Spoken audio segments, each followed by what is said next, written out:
Welcome back, everybody, to another episode of the Jodo Cast, your Star Wars gaming podcast. This is episode 120.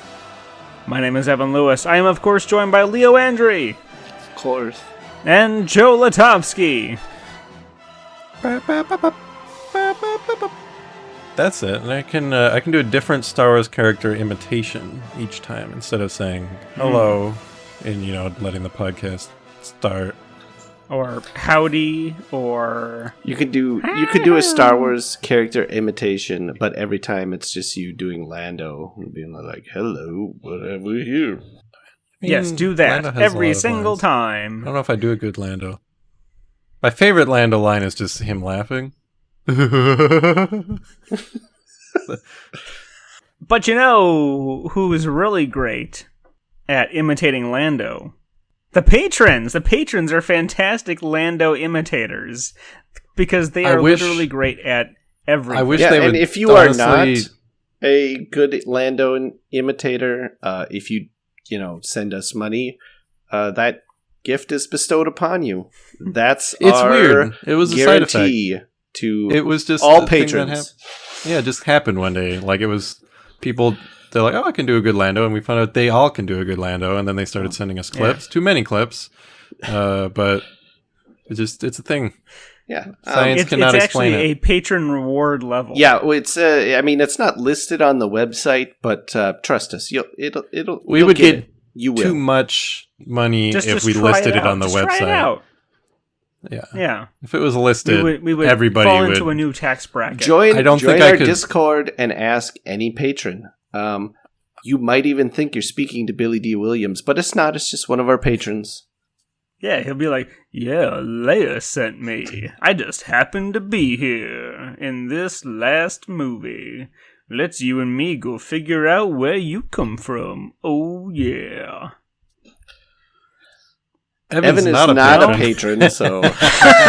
Clearly. See, but it's not my job. It's not my job to talk like Billy D. That's the patrons, because they're just the best people in the galaxy, and we lean on them to provide us with their Billy Ds and whatever else Billy they D's can nuts. offer to us. Wow. Yep, I'm sure he hasn't heard that one a million times. But yes, patrons are amazing, and if you think you're half as amazing as the rest of those patrons, then you should prove it over at patreon.com/thejodocast. And you can see what it takes to join the ranks of the Jodo army. And, we'll look at your application and take it into consideration. Yeah, it's very exclusive. We turn people away all the time. But every single one of our patrons is amazing. We love you all. You make this possible. Listeners like you are what make the world go round. And, you know what? What we've been playing has felt like an exercise in futility over the last few months. Because I think the only things we've been playing have been, like, Fallen Order and Battlefront. I haven't played Battlefront in a while.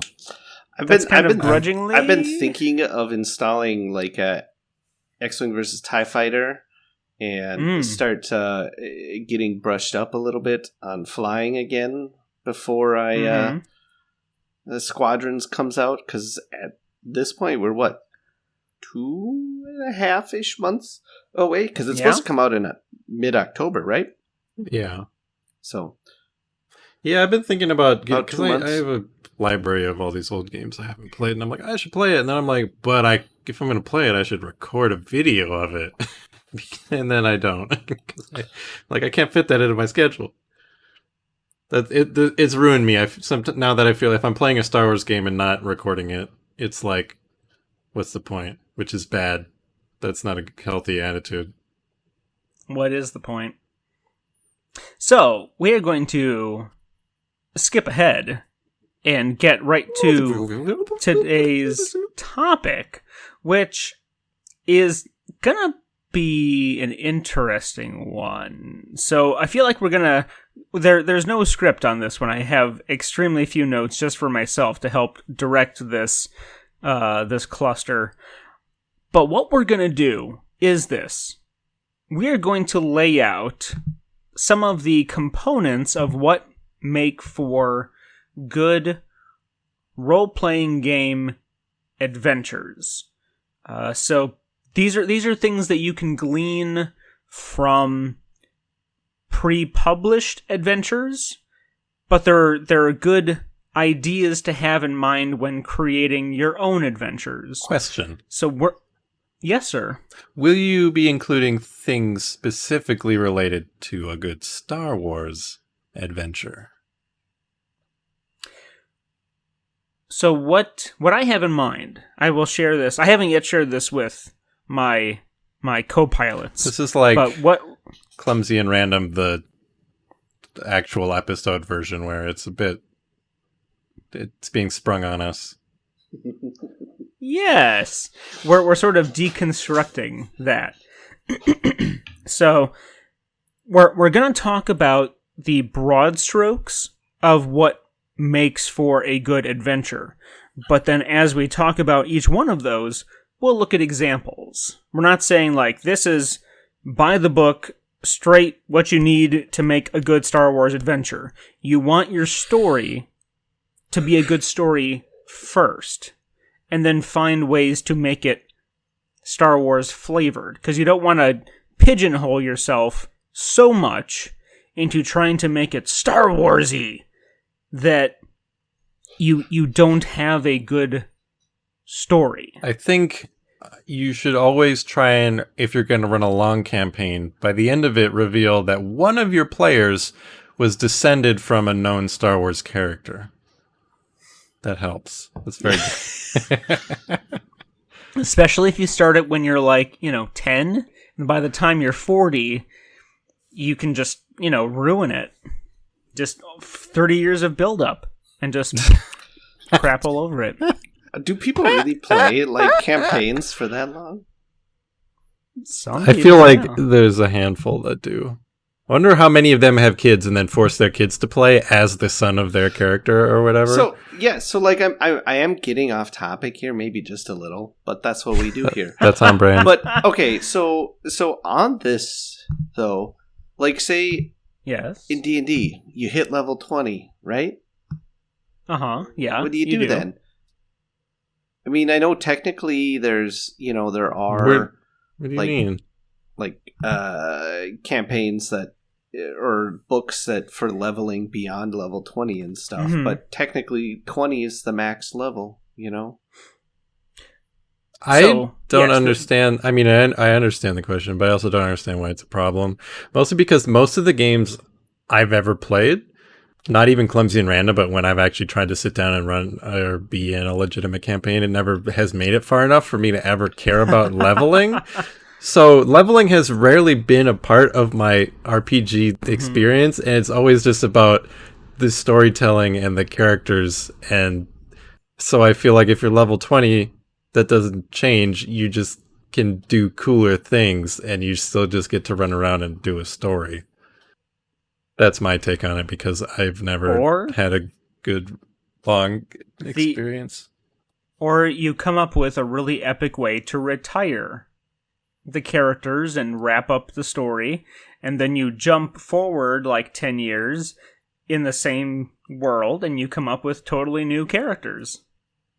You can play in the same world, time having moved on, but the old characters are retired. Actually, in that final adventure, the DM orchestrates a TPK, and as they're dying, the whole party mutters, one day from retirement. I mean, or you could have them die, and then they're like, you start another campaign, and there's like a monument to them, and there's like a religion founded on your characters from before. Except one of them's not dead, and you find him, and it's like he's like, no, it wasn't that cool. If them dying is what it takes to keep Vecna from fully realizing his godhood, then that's what happens. So, a good adventure. Doesn't even have to be a good one. We just want to have the adventure make some sense and be more than just you meet at an inn, go slay the crate dragon, and steal money. Now, some people will want that to be the be-all, end-all of all their RPG experiences. But I think it's fair to say that if you're playing a game that is far more narrative-driven, whether you're using the narrative dice system or not, you want the overall story to have some depth. Is that fair to say?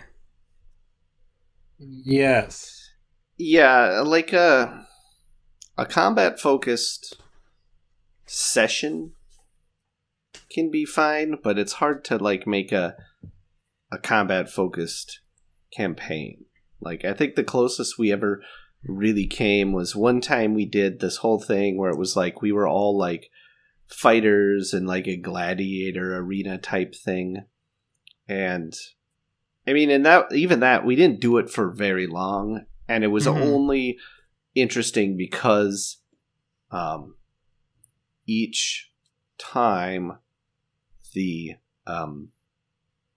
DM managed to come up with unique fights or unique setups to the arena or something like that changed things up every time.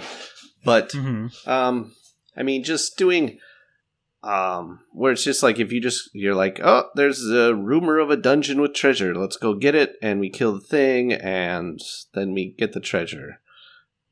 I don't know. You know, like you said, I mean, you do that too many times in a row and it starts to get stale.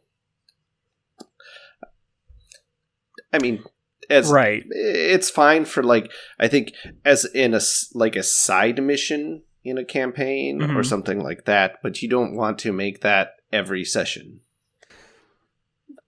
I don't know if we're getting ahead of things, and stop me if we are, but... Stop! Okay. Continue. Okay. Because we've been... It's kind of weirdly...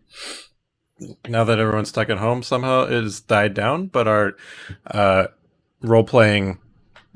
It's not like a campaign, but our thing on our Discord, where we have players who can hop in and hop out every session that we organize, and anyone is welcome to GM it and make a character where all the players are just... They work for Jodo Cast, and they go and do like bounty hunter type jobs. And really the only requirement for the session is that it should probably end up with them getting back home at the end of the session, so it's not a cliffhanger in case those same people can't participate next time. And when I've done them, a lot of mine, I just take missions or quests from games and then just reskin them into Star Wars. And the ones that came to mind initially were from like random Red Dead Online side missions that have some kind of like the guy hired the team to go rescue his daughter who had been kidnapped. So they're ready to do that. And then they find out that she hates her dad. She ran away with this guy because they're in love and they're trying to hide from him. And they're begging them not to like, take her back. And then they're like, well, money, but morals. And I think because people who write video games professionally are better writers than me, I think it's fun to try and steal from those kind of things, especially if it's like a one-off session rather than a whole campaign. Well, and that's one of the best ways to figure out what the basic arc of your homebrew adventure should be, is to find something that you like, something that works, a storyline that you can take the basics of, and then just give it a twist and make it your own. So there's several components that we want to look at for just the overall basics of making this adventure. And like I said, we're going to look at the overall, we're going to leave some blanks that we'll get to later, but then we'll give examples related to Star Wars specifically. One of the things that you kind of need, but depending on the sort of story you're running, may take a different form, is the villain. Although I think it'd be better to say antagonist, assuming that the player characters are the protagonists. Even if they're not great people, they're still the protagonists as far as the players are concerned. So the antagonist would simply be the person that you're working against. So if you look at different villains, we'll just stick with the villains as our broad stroke. The villains in Star Wars range anywhere from mustache-twirling, super generic, like, I'm bad because I'm bad, like Palpatine apparently became at the end. But then you have very multifaceted villains who have histories of their own that give them motivations for being the way that they are. I mean, you could say even Dooku and Grievous, they didn't get much screen time in the movies, so people kind of probably saw them as two-dimensional. But they've got history, they have backgrounds, they have things that made them the way that they were. And I think, generally speaking, those are much more interesting villains than the mustache-twirling type that wears a black robe and cackles like an evil madman in front of everybody. So, but let me ask both of you, like, if you have a man behind the curtain, if you have the bad guy controlling, or is the cause of the bad stuff going on, do you like to do, like, I'm evil because I'm evil? Or do you... I think it should depend on the player characters, because, like, if it's a bunch of bounty hunters, it doesn't make a whole lot of sense to me to have them with someone who's super just straight up evil, because they're also kind of like shades of gray. Probably be more interesting to put them up against somebody who's maybe bad for them for, less super evil reasons. So he's probably going to be a very bad person, but not like on a super evil scale. You know what I mean? I think it should be tailored to your characters or your players. I don't think super evil is always bad. I think that, it is always bad from that perspective. I don't think that's something you need to necessarily avoid. It depends on how heroic your characters are, or what the stakes are, what those characters care about. I think it's more fun to try and give the villain some sort of perspective that maybe you might think that's not bad, because that seems like the best villains in the MCU are characters who have a good point but terrible people skills and empathy, and that's what makes them bad. Yes. Like Thanos is like, well, there's a resource problem, but killing a lot of people's not the right way to figure it out. So if you give them, I don't know, I think the evilness and nuance of the character depends on your players and the player characters. Because I don't think I think Palpatine's a great villain. I think he was. Like, prequel Palpatine, he's a fantastic villain. Even episode 6 Palpatine, like, really good. But our most recent impression of him was just like, this ain't great. But I don't know, I guess I'm with you. I agree that he shouldn't have been in that movie, but I don't know if he's too different from he used to be. Obviously, he didn't need to be scheming. To me, it seemed that way. Well, I think that brings up a good point. Is you should give your villain antagonist consistent and understandable motivations. And yes. That's where episode 9 Palpatine failed. In the space of one conversation, his motivations seemed to completely change. From wanting Rey to kill him to he's going to kill Rey now. I don't know. It was all dumb. Unless your character is like insane. Yeah. Okay. And then you can vilify mental illness. Well, see, that's the thing I was gonna say. Is it's the whole like insane characters are, I think, tend to make for a really weak antagonists, because then you can be like, unless you can really like do all this stuff because I'm crazy. Unless you can like somehow incentivize, or if your players are moral enough that they won't try and just kill him, and they'll try and find a way to save him, even though it's harder. Like Gandalf, youngifying the dude on the chair in Lord of the Rings. And even that is like, I feel like even if you're insane, like for most like things where a person would be like, you're insane for doing this thing, a lot of those, they still act in a consistent and logical manner from their point of view or whatever, Yeah. So right. It's like looking at two of the main villains of the DC universe. You've got Lex Luthor, who has, he's amazingly intelligent, and everything he does makes sense and is relatively arguable. And I'm not talking about like Golden Age Lex Luthor. I mean the one that we know from the modern era, where he's a businessman and sometimes a technological genius, versus the Joker, who is that, I'm crazy, but I like it.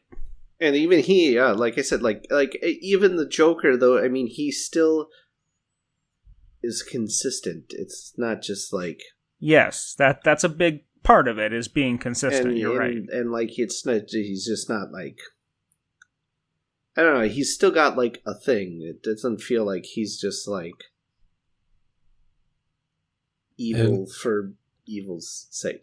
I don't know. And are you talking a villain for just one little set? Because when you say adventure, this is more like a campaign. Like, we're going to sit down and do this over a number of, Sure. 2 years and we'll get 3 games in, because that's how adults work.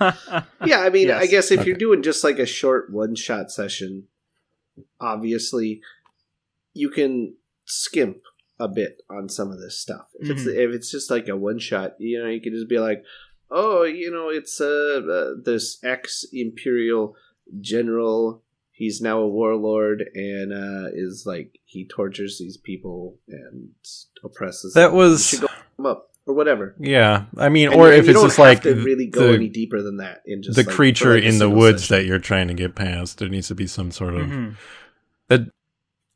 One of the other ones I made up for that thing we do actually wasn't based on a video game, but more so me thinking about history and why isn't there a parallel for this in Star Wars? And maybe there is, but just like Project Paperclip in the 50s, where they recruited Nazi scientists to work for the United States.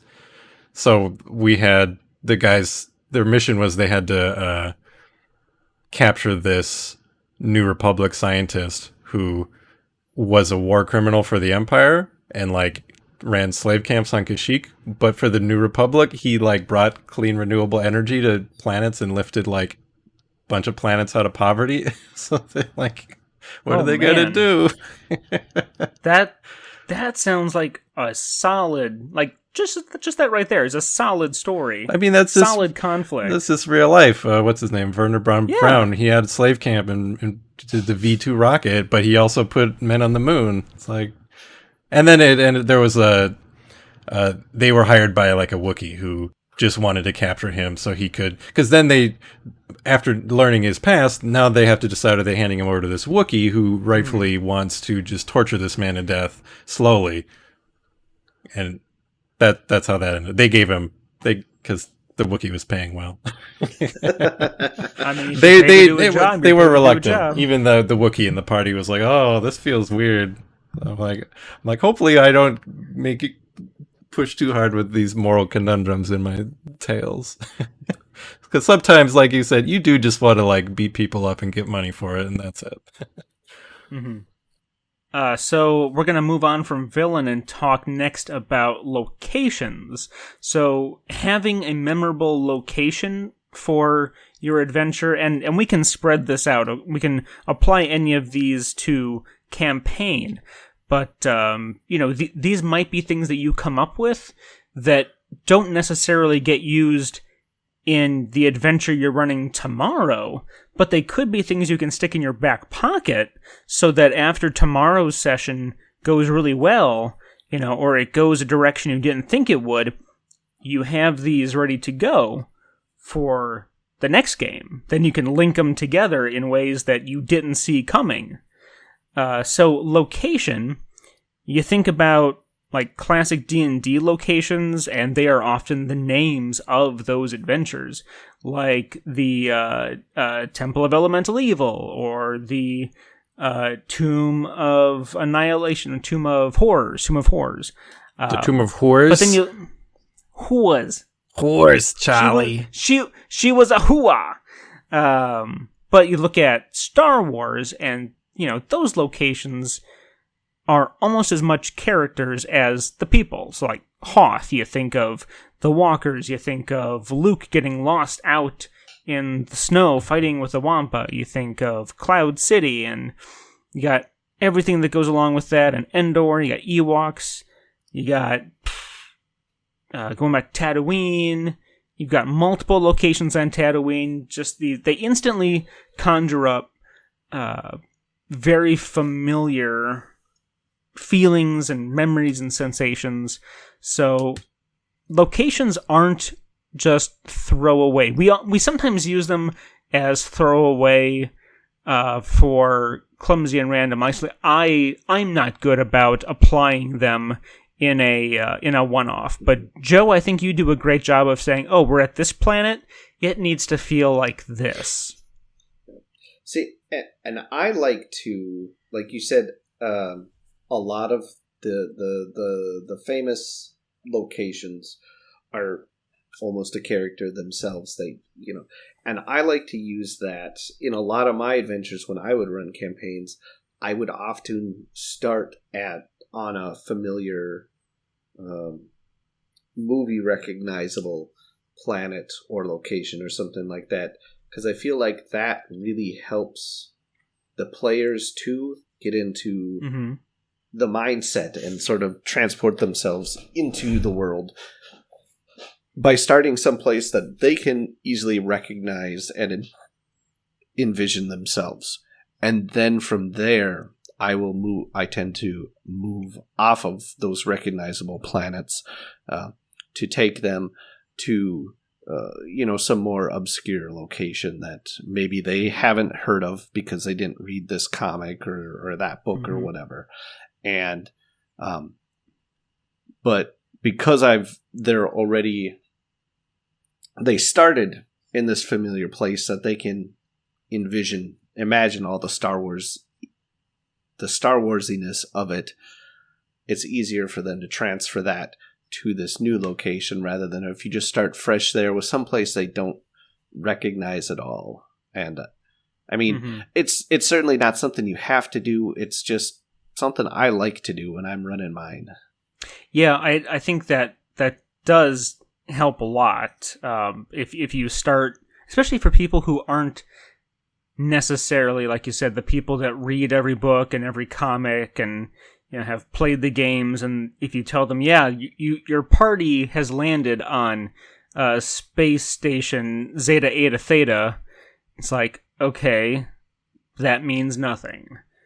But if you're like, here you are on, throw out a name. You can say Tatooine. If you want to say you meet at the cantina, everyone knows what the cantina is, what it looks like.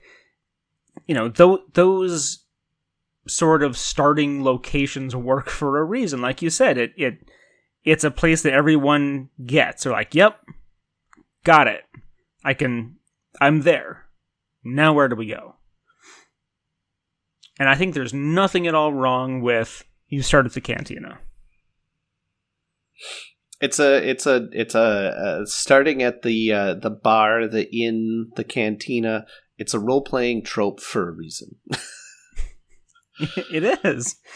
It works. And now it gets a chuckle. It's like, you're at the inn. And everyone laughs. Like, but seriously, you are.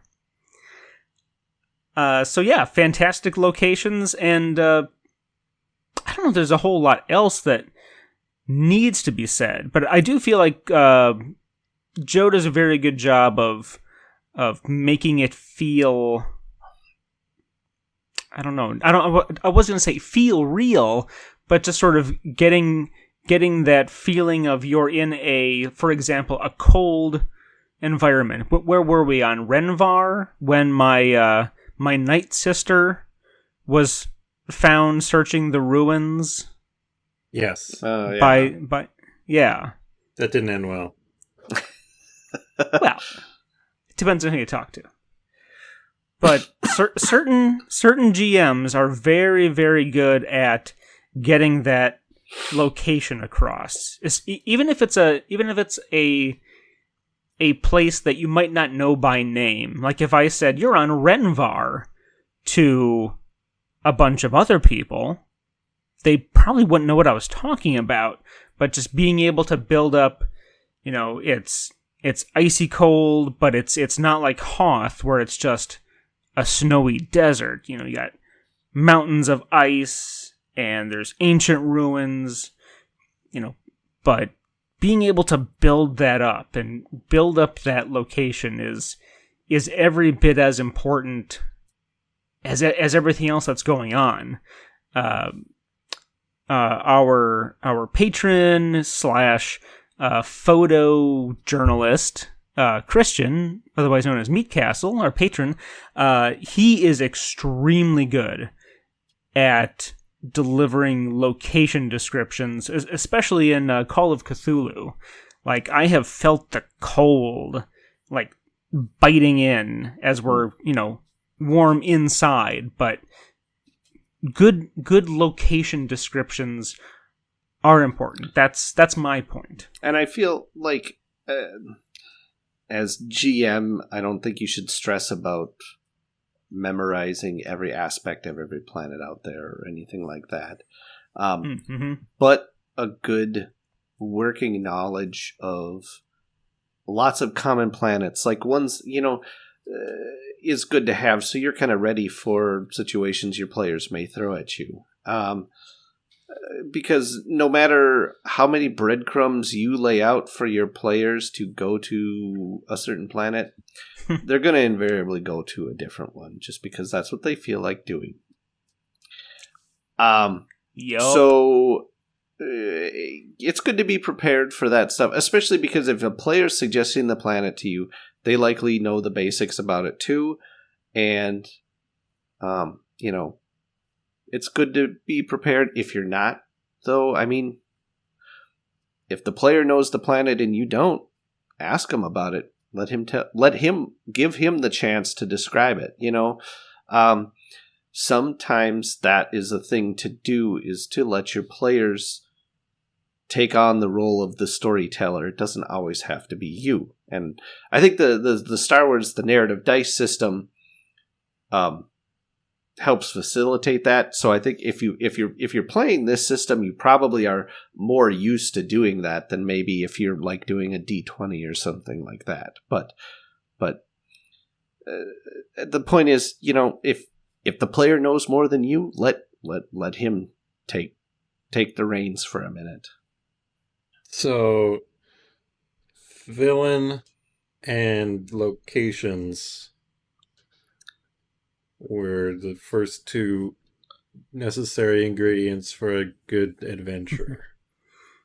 What about... Sir. And I don't think this is actually necessary. You may or may not have this in the notes, and I may or may not be getting out of place again. What about a vehicle? I feel like in Star Wars, a vehicle that's kind of common to the group can be important.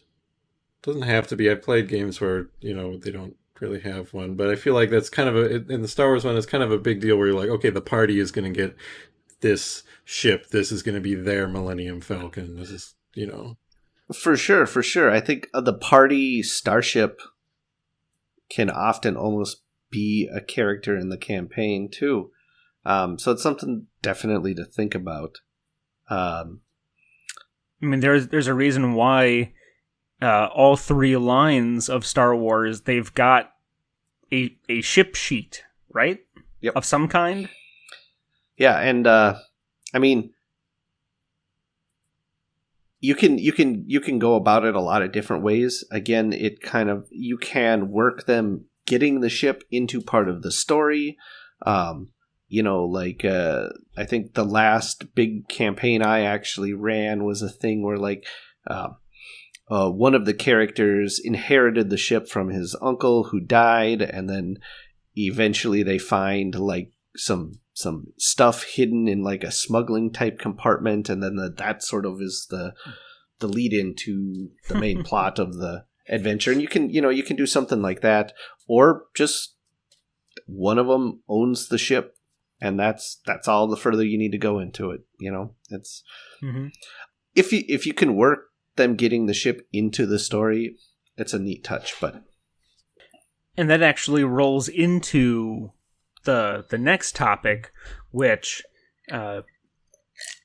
you could just call it the story, but I guess help me out here. This isn't the reason why the bad guy is doing something.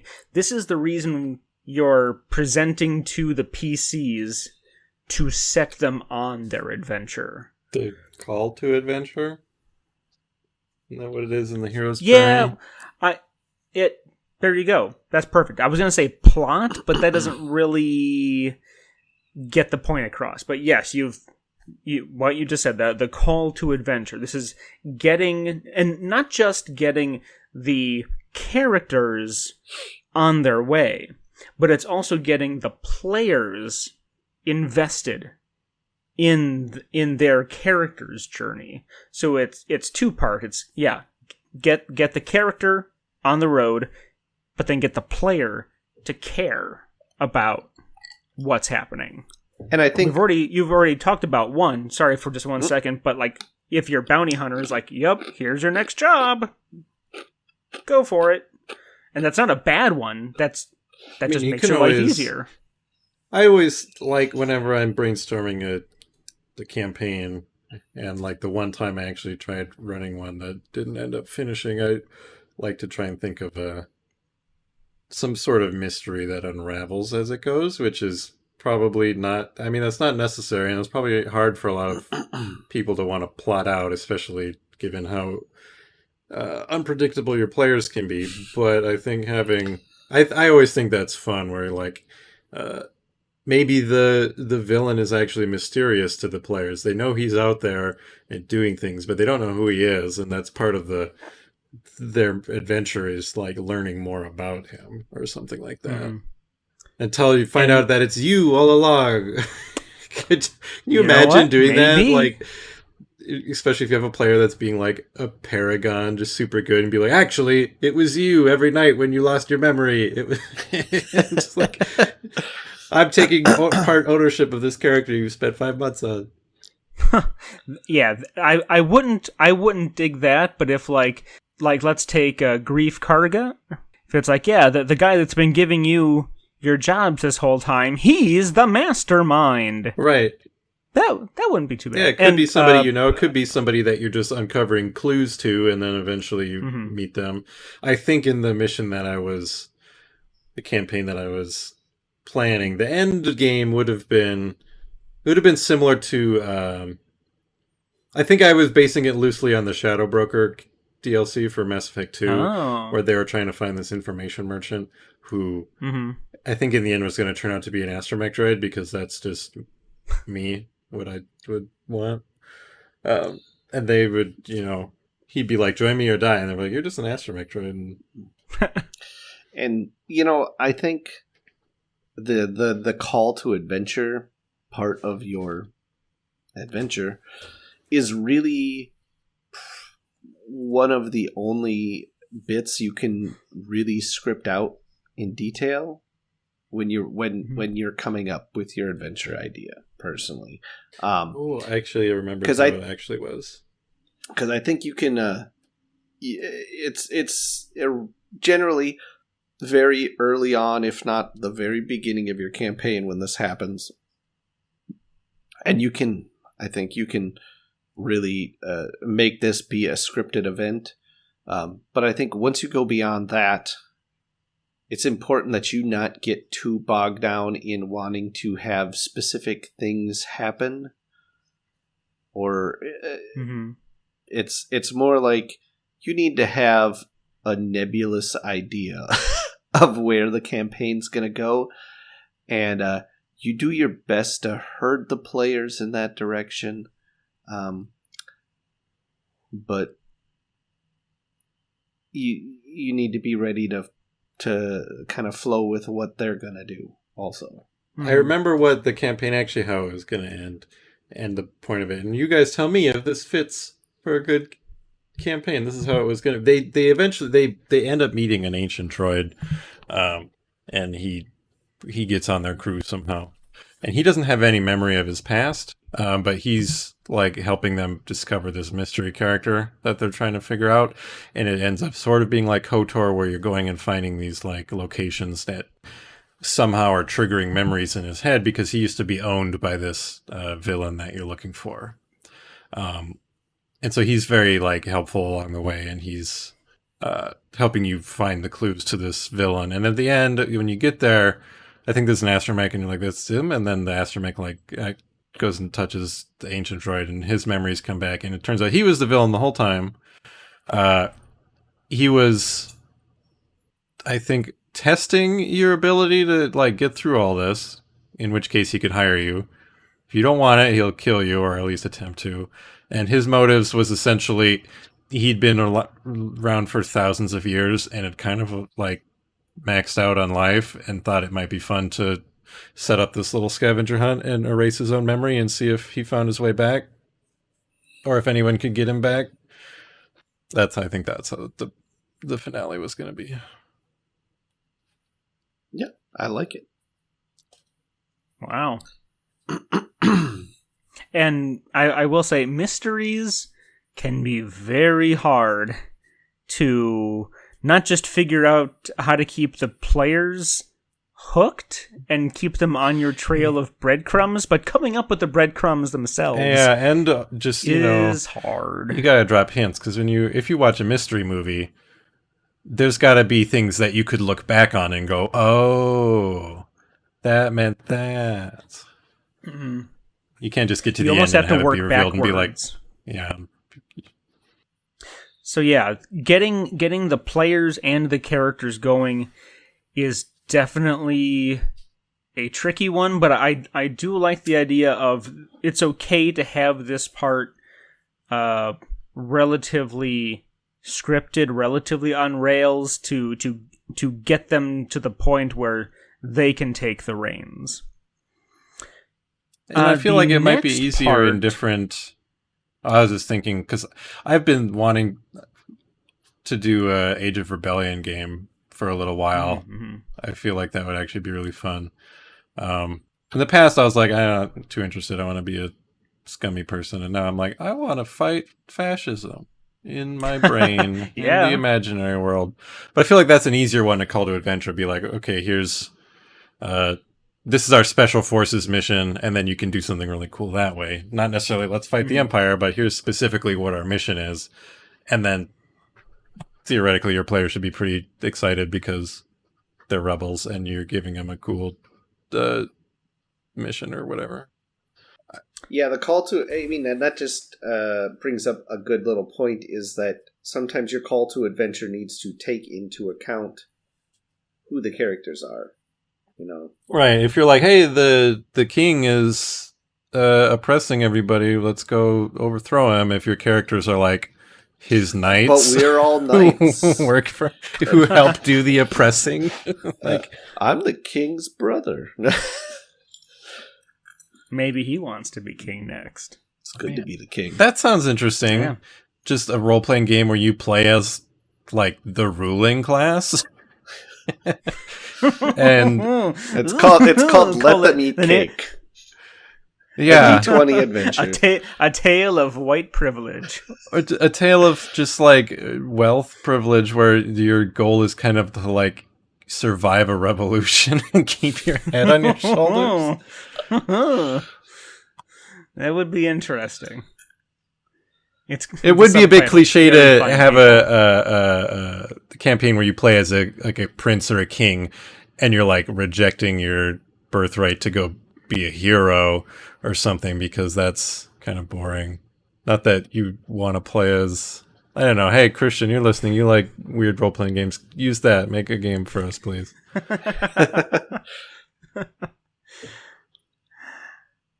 So actually, that's another good segue, because the next section could be split up into a couple of different categories, but it's really everyone else around the player characters. So not just the people that they interact with, on their side that are sort of their support crew, or again, the person giving them the quest, the guy with the exclamation point over his head, because that person could literally just be the guy who gives you your next job. It could just be a droid whose sole job is to give you missions. Kind of like what you see in Star Wars: The Old Republic. There are literally droids who run around and deliver quests. But I think in general, we want those people that you're going to be seeing on a recurring basis, you want them to have a bit more going on. I think so. It's also kind of like that is, even if you think a character is just going to meet them once and never see them again, they might somehow turn into a recurring character. Like I was mentioning earlier, that mission where they had to go rescue the so-called kidnapped woman who was being held captive. The boyfriend, they ended up like turning him into the dad, and he was being arrested, and like after like having pleaded with them all this time, and it turned out that like, oh, actually this character could come back seeking vengeance any time now because they screwed him over so badly. And I hadn't thought of that. I was like, oh, this guy's just going to be a one-off character. And I'm like, oh, actually now this guy could come back and be like, hey, remember me? You ruined my life and I'm here to kill you. Yeah, I've done that a few times where it's been like, say, like early on in the adventure, they maybe have a skirmish with like a street gang or something like that, and they kick the ass and murder most of the street gang, but like I have the leader escape, and then I have him ready to be like, okay, we need a combat session this particular encounter, and I'll just have like, the gang leader has rounded up a bunch of mercenaries or whatever, and has tracked them down now and is trying to get revenge. Just to throw that in there. And sometimes, especially if you can manage to get this guy away a few times, he becomes, like just sort of like a nemesis that your party. Yeah, and I always thought that was kind of neat. And maybe they'll even take the initiative and decide, hey, we're going to turn away from the main mission. We're going to go hunt down this dickweed or whatever for a while. And, that's fun to do too.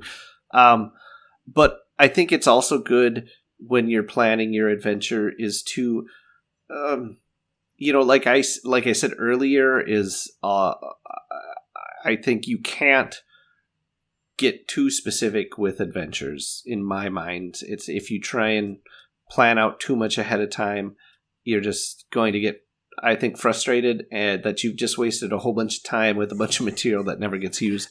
But I think having a few NPCs planned out, and so you kind of have rough ideas of where you want to go with them, like okay, I'm going to have an information broker type guy who's going, and then you can be like, okay, so he's going to be this and that, and so you're not always making up this stuff on the spot. I mean, sometimes you might do that if they're just like, I'm going to go into the shop and buy some stuff. You can be like, okay, he's a shopkeeper, he's this Moncal, and whatever. I feel like that's easy, but I think having a few ready to go NPCs in your back pocket for the adventure is always good. Like I said, you might be okay. This is the guy who's going to give them this particular key piece of information or something like that. That's something you should have kind of planned out and ready to go. But the last few times I've done non-clumsy and random games, my notes for the session are like 2 lines and then links to like the NPC stats on the site. And I'm like, well, I know where it's going to end and how they get there. And here's the stats for these guys and I know how they're going to go. So that's, it's all very like, it's not too far from clumsy and random when I run a legit episode. There's not a lot of notes, and maybe that makes me a bad GM. But also, I guess the last few times I've done it, I haven't had to plan beyond one session. Which in the past I'd actually been like, oh, this is where these things will lead, and wrote some notes down. But still, my notes don't get too detailed. It's very bare bones. Well, I think you just made a good point that I think as far as like session planning and things like that, I think having your beginning planned out and your end planned out are as far as like that's what you should have planned out, and then sort of everything in the middle of that session, that's what you let your players fill in.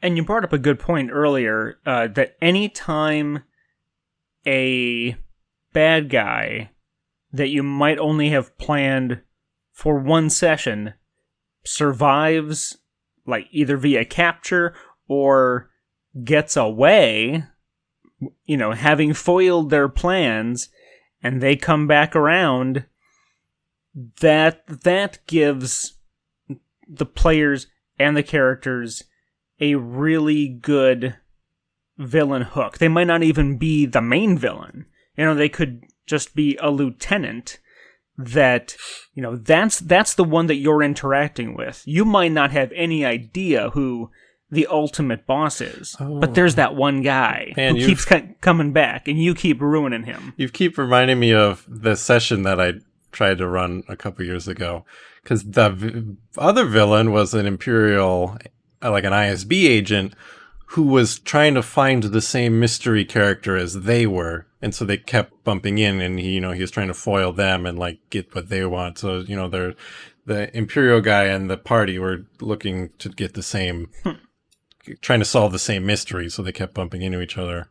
And I always liked in the Edge of the Empire book when it talks about making a nemesis, and you, as the GM, you basically just get to make your own character, or as many as you want, and fill out their character sheets, and every time they don't get killed by the NPCs or the players, you can like level them up and give them new skills. And I like that. And I was gonna say the type of antagonist that the Star Wars RPG gives you with the minions, the rivals, and the nemesis. Now correct me if I'm wrong, the rival is like a slightly weaker version of a player, but a nemesis equals a player. Yeah, nemesis could probably take a player one-on-one if they needed to. A nemesis is essentially like player character power level. So you could think of like the big boss, the puppet master, the man behind the curtain. If that's your ultimate nemesis, you could somewhat easily have a rival be that one that lieutenant that somehow keeps surviving. And then the minions are the guys that they send after you because, the bad guys don't want to face you themselves. They want their, thugs to beat you up, try and distract you while they make a getaway, right? Yeah. Or, you can... Nemesis is, those terms are kind of like for the pre-made NPCs. If you want, you could probably wiggle somewhere in between rival and nemesis if you want to have, here's the guy that you keep foiling but isn't dying. You just build his character card yourself, see how much XP your players have, give him slightly less XP than that, and then just build him. I think that would probably work as someone that they're going to have a hard time beating, but who's eventually going to probably lose. If they keep at it long enough, if he doesn't run away. And so we did talk briefly about the people around you other than people that you punch, like your quest giver. I think both with... it's so funny because Edge of the Empire and Age of Rebellion are so easy to work into... I don't know... easy, I don't want to say formulaic, but storytelling that just makes a lot of sense, whereas Force and Destiny, it doesn't, to me, doesn't really flow quite as easily. Because I could say with Edge of the Empire and Age of Rebellion, you could potentially have a whole bunch of NPCs that are like your support team, like you guys are the ones that go out and do the job, but, behind you, back on the ship or back at the base, you've got all these other teammates that, prep your gear, prep the ship, that keep the home fires going, while you're out there doing your job. And it's just, harder to think about that with regards to Force and Destiny, because even though it feels like it should be a Clone Wars era campaign, the way it's presented is very much in the Age of the Empire, and you're hiding and you're sort of keeping a low profile. Well, let's see. Here's one way you might solve that. Is one of the other things I thought of that's very specifically makes for a Star Wars adventure, like the ship, would be if there isn't one in your party already, have a droid that the play or the GM can control, even if it's an astromech droid who stays on the ship all the time, or a protocol droid who stays on the ship or only goes with them when they go into town. Having the party have some kind of droid companion that I think could be. It's a very Star Warsy thing to give them if one of the players wasn't choosing to play as a droid, and then it helps. I don't know if you've noticed in Clumsy and Random, I tend to end up inserting myself as a character, which I think is fun, because then you get to be the GM and a player at the same time. But even if they just leave the droid on the ship, I think that or at base or wherever they're staying, I think that makes it more Star Warsy if they just have an astromech or a fussy protocol droid or something. So the last section, again, you could split this up into a couple of categories, but when the adventure ends, like when the session ends, or when you've reached the conclusion of the chapter that you've planned out, whether it's a one-shot that everyone really liked their characters, so, sure, we'll have a second session built off that one-shot, or if you've planned out this long-form epic, which usually ends in heartbreak. But however you cut it, you want to reward the players and the characters. What do they get out of it?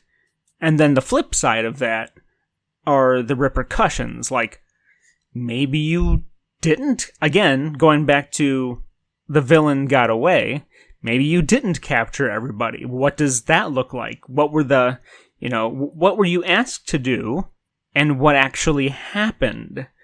So how do you guys like to do rewards? Because like in classic D&D motifs, you'd be like, you guys completed this. You get this much experience points. You each get X amount of money. And y'all found a magic item that just happened to be perfect for each of you. That's always the one thing that I'm always kind of sad about with Star Wars role-playing. I mean, just because that's always one really enjoyable thing about D&D is finding the cool magic item that does the cool thing. Yeah. It's harder to do that in Star Wars, I've in the past just let them find things that make sense in the story. If they're like, I searched this droid and you rolled a triumph, so yeah, take his arm that had a gun in it. That's like, even if it like ordinarily would be more than you could afford or is above your level, I don't care, it's fun for you. So I don't care about game balance enough. But I'm like, yeah, I think sometimes it's also important to kind of pay attention to what your players are doing throughout the adventure. Like maybe one guy is like, he wants to see if he can find this whatever sniper rifle that's rare or restricted or whatever, and he looks around. Maybe every time they're in a town and he's able to go someplace that sells weapons, he's all like, hey, do they have this gun here? And you as the GM, you're normally like, no, that's super rare, dude. You're never going to find it. Maybe it just so happens that the villain, after you kill him, he rolls a perception check and notices that there in the guy's gun rack on the wall behind his desk is the sniper rifle he was looking for the whole time. Yeah. How do you so in the sessions I've been running for our little Discord thing, the players are mercenaries, bounty hunters. They work for a little company that you can hire to do whatever. So the end goal is always, they're working so they get paid, depending on how well they did the job. If they chose to do it, because some of them have scruples, some of them don't. So that's okay, yeah, you get money because you did the job. What if you're playing Force and Destiny or Age of Rebellion, you finish the job, you win a fight, the guy doesn't walk up to you and give you a check, you finished the fight in the woods against I think Age of Rebellion, you could maybe be like, you got, you get your weekly Rebellion paycheck. Do they have those? they or like the Destiny, maybe there's like a thing where they're like, you get you just killed the bad guy, you get a rebel commendation and also this bonus because you're cool. It's easy to hand out credits when your players are doing jobs, but what if you're like climbing a mountain to like enter a temple and you do that and there's sometimes you found some credits in the corner. Maybe they don't find credits, but maybe they end up finding they go through the temple, they defeat the bad guy, and also there's on a display on his desk is this really valuable and rare gem. Oh, so you can sell it and now go it's worth get it credits. And sell it. Now you have credits. All right, I like that better. Or sometimes it's even just supplies. Like maybe they find a bunch of fuel for their ship or something, and now they don't have to worry about paying to refuel their ship and stuff like that. Or you're playing Force and Destiny. You're playing a Jedi character. You shouldn't want money anyways. Against your religion. Well, and if you're playing Force and Destiny as the original authors expected you to, where you're trying to reclaim the history of the Jedi, and you're just my a heritage. schlub who's that's not my culture and heritage. So you're trying to rediscover your Jedi roots, and maybe in the course of, and actually, you could look at Fallen Order for some inspiration, where he recovers. He gets back some of his skills as he progresses. So instead of rewarding them, this might break the game, or it just might make the game shorter. It might ramp up their power really quickly, but give them like a skill point to plug in, instead of like, here's money thrown at you. It's like, get a skill point.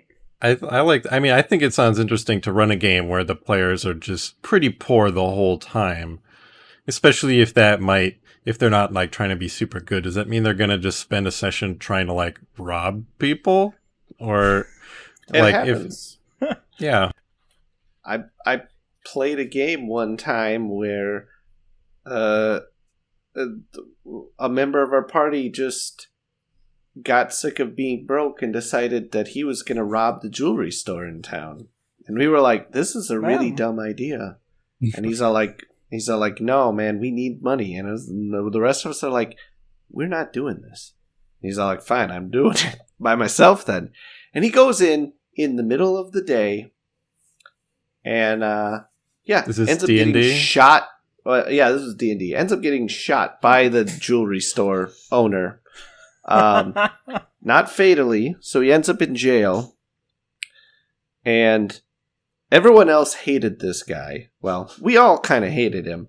But the character or the person? Both. But I was like, we can't just, we need to have him. Like out of game, I was kind of like, we need to have this guy. So the only person who I was able to convince to come help rescue him was the paladin, to break him out of jail, was the paladin. And I was only able to... How on earth? I had to completely lie to him. I rolled some very good deception checks. I forget what story I told him, but he did not even...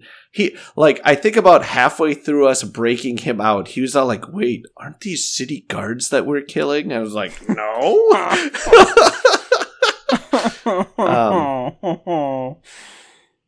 Yeah, I think I somehow convinced him that he was like unjustly, like he had been kidnapped by some gang or something like that. And that's where we were breaking into, not actually like the city jail. He was a really dumb paladin, by the way, though. But so that's the only reason that worked. But yeah, they are lawful stupid. Yes. So we've talked about rewards, and actually another thing that introduced in Edge of the Empire is repercussions, because you start with that debt obligation. The obligation. There you go. Yeah, and Age of Rebellion is called down. Duty. Yeah, I like obligation better because it's more nebulous. You got a lot more options. Like, I have a gambling addiction, or there's a bounty on my head, or there's a bounty that I really want to get on somebody, or I'm out for revenge, or I betrayed someone a long time ago, or somebody betrayed me. There's all sorts of things, and I like those sort of things can like pop up and derail a story and like make that session about this one particular player and their problems. I think that's cool. Yeah, and as you said, sometimes whatever happens in your campaign can lead to increasing that obligation in one way or another. I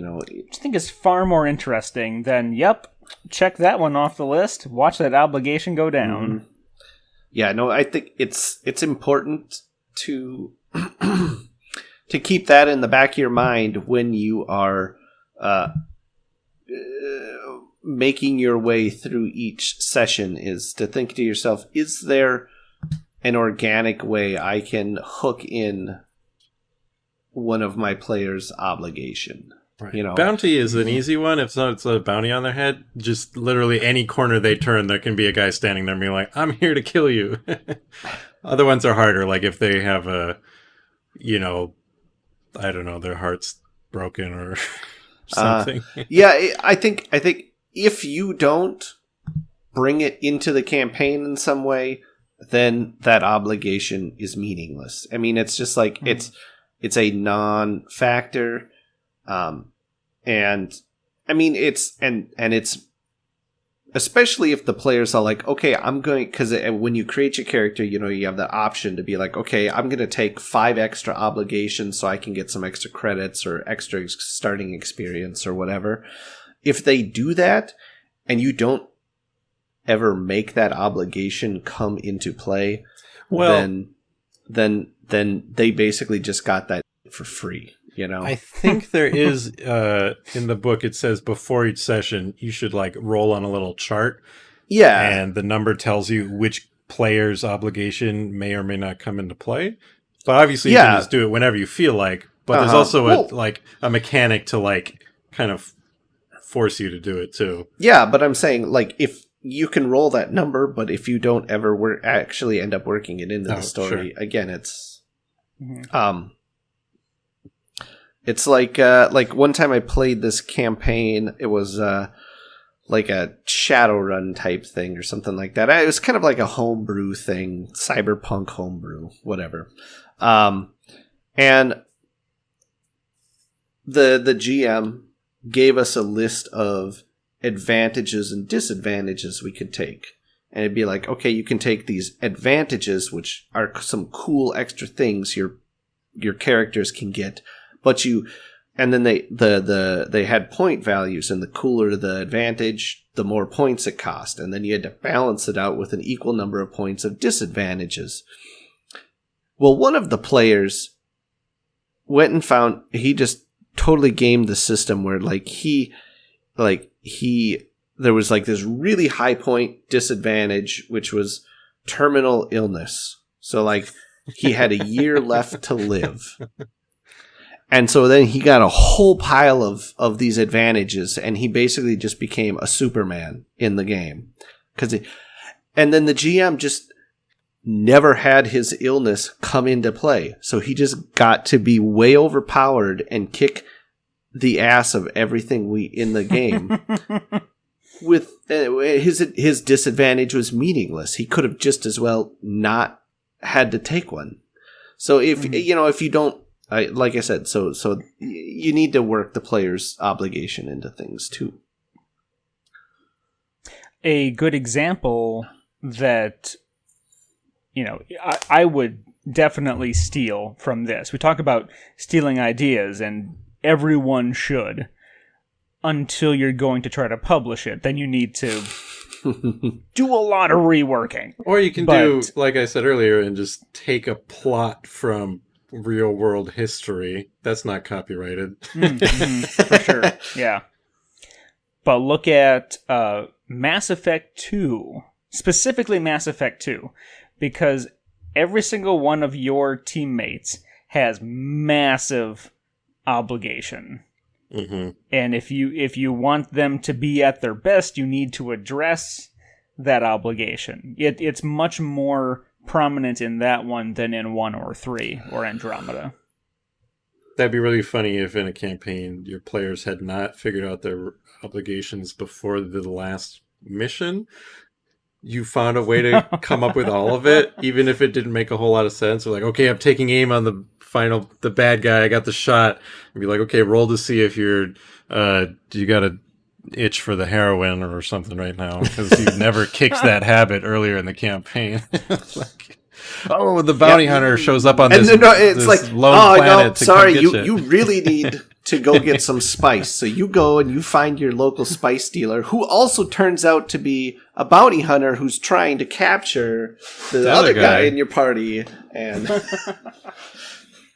but that bounty hunter is also the other guy in your party owes him a gambling debt too. And the other guy in the party, they're long-lost lovers, and they're happy to see each other. Meanwhile, the villain's over there going, what is happening? He's like, I didn't see this coming at all. I'm waiting. He's like, TikTok, guys, I don't have all day. All right. So that's the end of the list. I don't know if anybody else has been taking notes, but we got the villain, or head antagonist, however you want to label it. We'll go with villain as our umbrella. You got your location.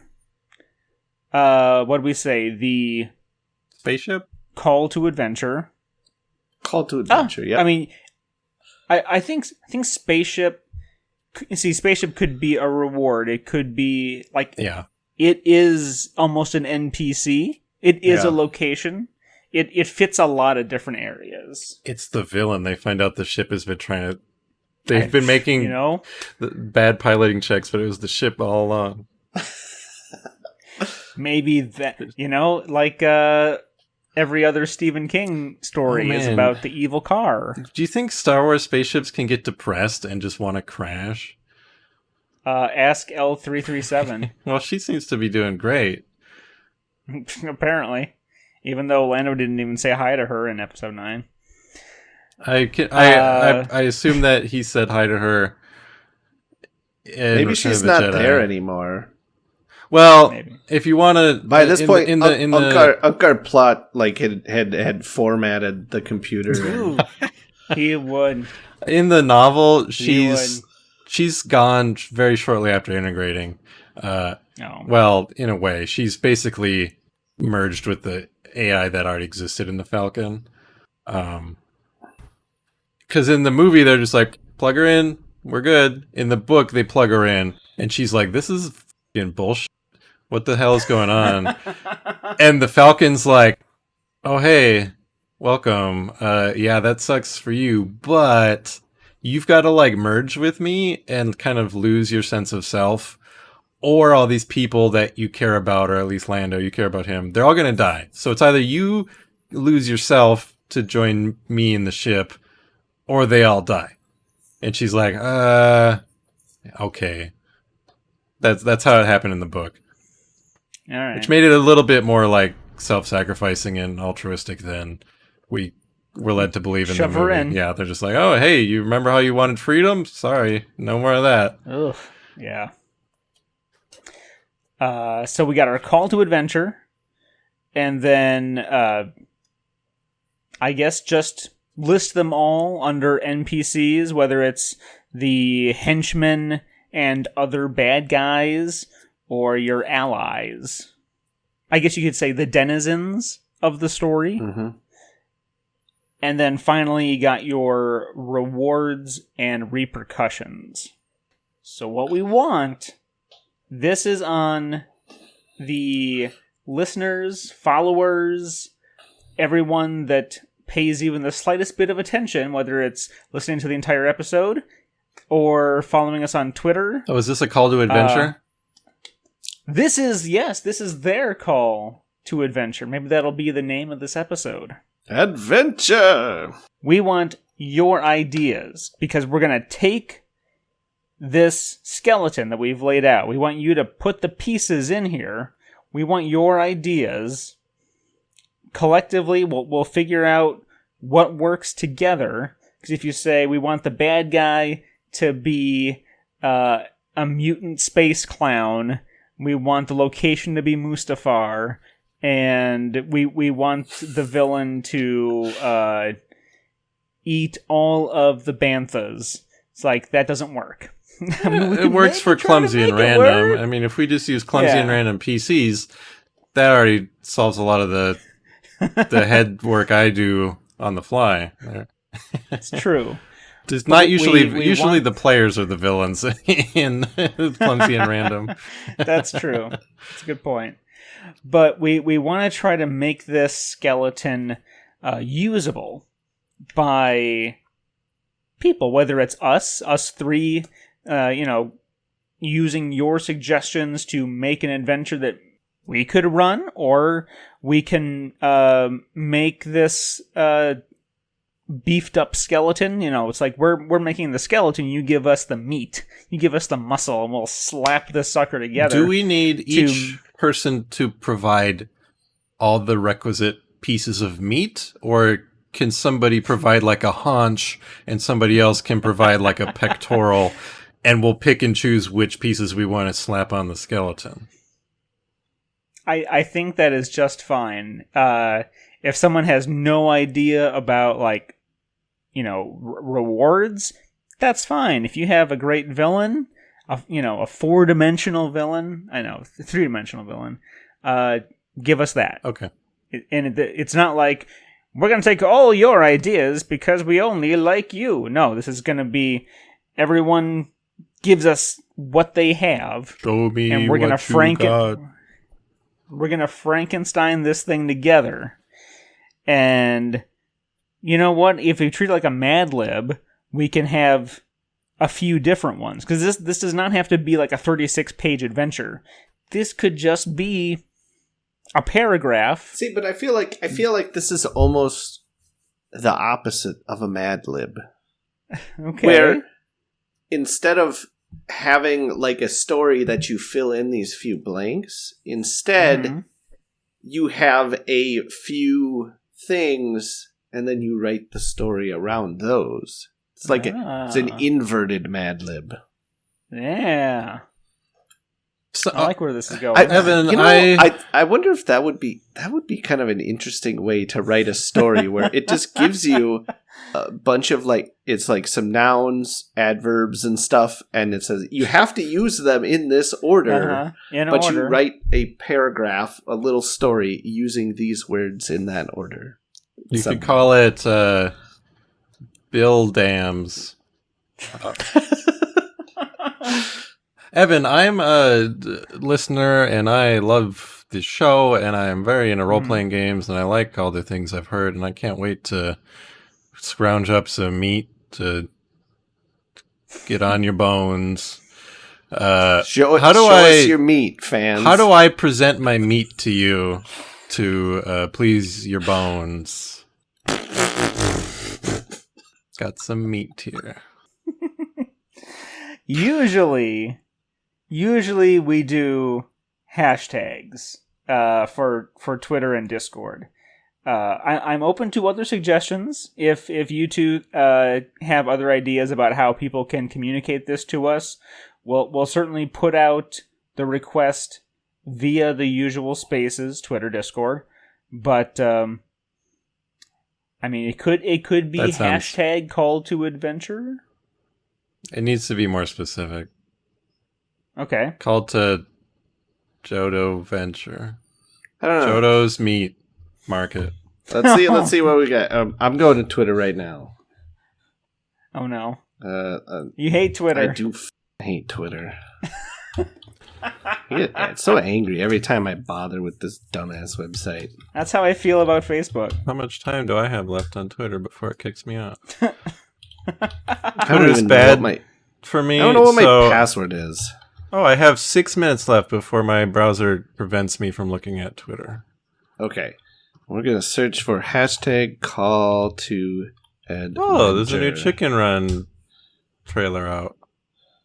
Oh, wait. No, there's not. Someone just tweeted a song from the soundtrack. Well, apparently that's there's a Stormlight archive game coming out called Call to Adventure very soon. Oh, yeah. It's an expansion to the game, Call to Adventure. Yes. Okay, well, something else then. Jodo Adventure? So we might get lost Jodo's Bizarre Adventure? That's pretty good. I like it. I feel like there's a potential for typos. Yeah. Jodo RPG. Okay. Yeah, that's probably best. Jodo RPG. Okay. And if you feel free to, make a tweet thread if your ideas don't fit into one tweet, which they JRPG. Let's shorten it up. JRPG. I don't think anyone's going to use JRPG at all. I don't think that's a thing. Yeah, that should be clear. No. Obviously, Discord is probably a better place because you'll be able to type more, but those are probably the best places. True. Or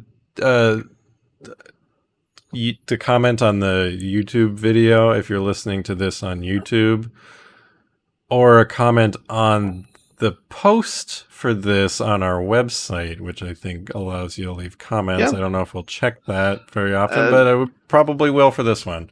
There's also, if you feel like a tweet is not enough room to write what you want to write, let us know. We'll get you our address, and you can write your message on a sealed box of Star Wars CCG boosters and ship them to us. And that's usually the preferred method of correspondence. People don't tend to use it much. We haven't brought up this particular method of communication with us in a long time because nobody ever seems to do it. You know what? You should support the United States Postal Service and use this method of sending CCG cards through the mail to us. Yeah. I just got a CCG card in the mail the other day. It was Hunchback from the A New Hope set, which means... Is it complete? It's now complete. Hunchback? That was... Whoa! He was some random dude with a hunchback wandering around in the background of... the cantina? Mos Eisley? Or outside? Outside in Mos Eisley streets. Ah. Huh. Oh. Do you think... if you're watching the video, which you only are if you are a patron... Man, the picture is just his back, huh? Yeah. Let's take it out of this wrapper. Maybe then you can see a little bit better. But yeah. Unboxing. It's an unboxing video. 2 questions. Do you think the man who portrayed this hunchback is still alive today? No, he did. That is quite the lump. He's more like a lump back. He looks like he's standing straight. His back is... His spine is... The quote is... Do you get the joke? Oh. Yeah. I don't mean to embarrass you, but I'm a rather splendid surgeon. Perhaps I could help you with that hump. What hump? If that guy was alive in the 90s or is still alive now, do you think he knows how happy you are to have a piece of cardboard with his picture on it? Or cardstock or whatever. With his butt. I doubt he realizes it, but you know what? I am. I think it would be worth our time to investigate who that guy was and ask him to sign that card and compliment his butt. I'm amazed there was not a story in Tales from Mos Eisley. The hunchback of Mos Eisley. He was misunderstood. He hung out in the bell tower of the local Bomar monk cathedral. Yeah, well, he lived in the bell tower of Jabba's palace, that minaret or whatever. There you go.